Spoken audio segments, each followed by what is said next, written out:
Ahoy there, speculative pirates, Pastafarians, and ye seekers of sacred carbohydrates. Welcome aboard.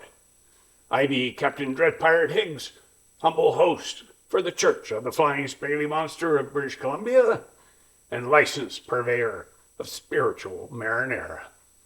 If you be new here, this be a Pastafarian sermon served up weekly, devoted to the praise and glory of our Noodly Lord, wherein we explore life, spirituality, philosophy, and other matters of importance, such as whether or not pineapple belongs on pizza. And for the record, no toppings are forbidden by the monster. So don your colanders and tricorns with pride, fill your goblets with grog, arm yourselves with the instruments of consumption, and let the spiritual feasting begin. Ahoy, me hearties, and jolly Sunday! Welcome once again beneath the benevolent gaze of the Flying Spaghetti Monster, where the noodles are plentiful, the pirates are, well, mostly friendly, and certainty is regarded with just a little suspicion. Today, I'd like to begin what may become a new voyage for us. Many people have heard of the 8 Really Rather You Didn'ts. They're often treated as jokes, quirky commandments from a religion that doesn't take itself too seriously. But perhaps we've overlooked something. Perhaps hidden beneath the humor is a surprisingly profound guide to living well. So today, let's begin at the beginning, the very first I'd really rather you didn't. But before we hear it, I'd like to ask you a question. Have you ever been absolutely convinced you were right, only to discover later that you weren't? Perhaps you misjudged someone. Perhaps you ended a friendship over a misunderstanding.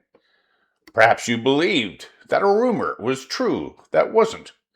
Perhaps you defended an opinion with great confidence, only to quietly change your mind years later. Well, if you're human, you've done this. I certainly have. What's remarkable isn't that we're wrong from time to time. It's how certain we often are while we're wrong. That, I think, is where today's reflection begins. The Flying Spaghetti Monster's first I'd really rather you didn't begins like this. I'd really rather you didn't act like a sanctimonious, holier-than-thou ass when describing my noodly goodness. At first glance, it's funny. The language is absurd. It makes us smile. But once the smile fades, something deeper remains. Notice that the monster doesn't say, don't believe. Quab doesn't say, don't have convictions. Quab doesn't even say, don't tell others what you think. Instead, Quab cautions us against something much more specific. Against arrogance. Against self-righteousness. Against assuming that our own understanding is so complete that everyone who disagrees with us must be either ignorant, foolish, or wicked. That temptation doesn't belong to one religion, or one political party, or one philosophy. It belongs to being human. Christians fall into it, atheists fall into it, Mormons fall into it, Sikhs, Hindus, Buddhists, politicians, activists, conspiracy theorists, university professors, YouTube commentators, pirates, and yes, Pastafarians, even captains. No one is immune. Our minds love certainty. Certainty feels safe. When we believe we've figured everything out, the world suddenly becomes, well, simple. There are good people and there are bad people, smart people and stupid people, us and them. But life rarely cooperates with such simple stories. The older I become, the more I've noticed that nearly every complicated issue contains honest people who disagree for complicated reasons. That doesn't mean everyone is equally right.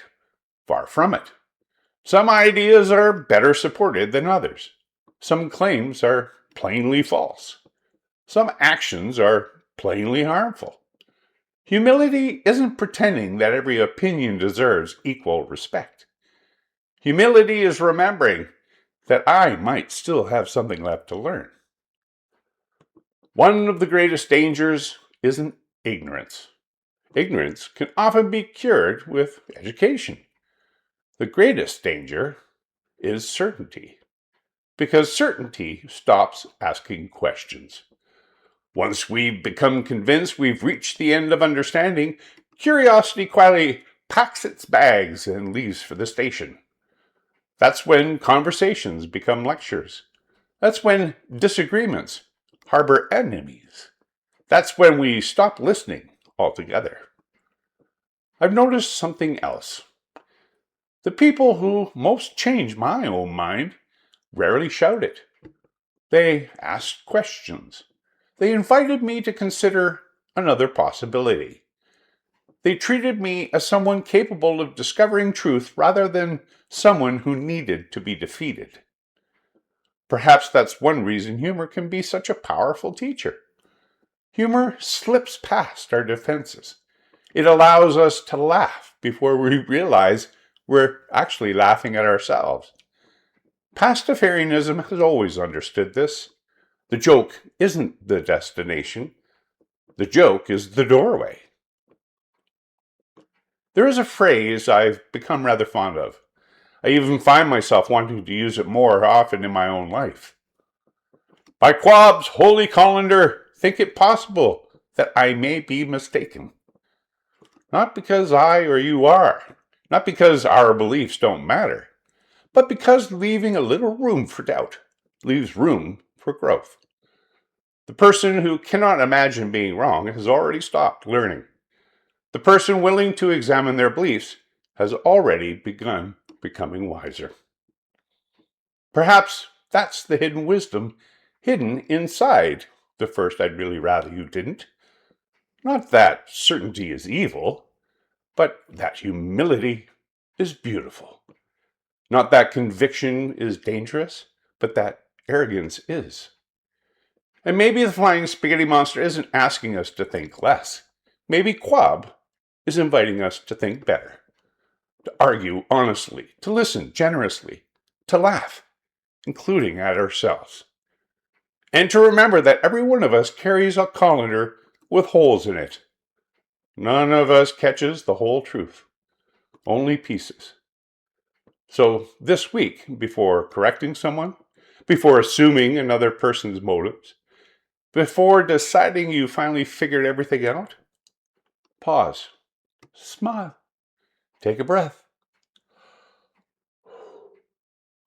and quietly say to yourself, by Quab's holy colander, it is possible that I may be mistaken.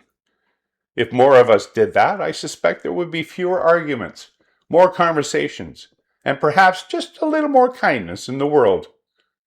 So, until next time, may your pasta never overcook, may your curiosity never dry up, and may your colander always have room for one more strand of truth.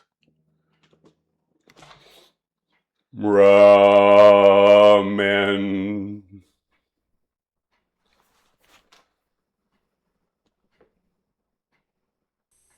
If you've enjoyed today's sermon, or it has at least given you a hankering for pasta, consider liking the video, subscribing to the channel, and sharing it with a friend who could use a little more carbohydrate-based philosophical perspective and saucy theological inspiration. New sermons arrive every Friday, Quab willing, because our monster appreciates a degree of regularity and plenty of leftovers.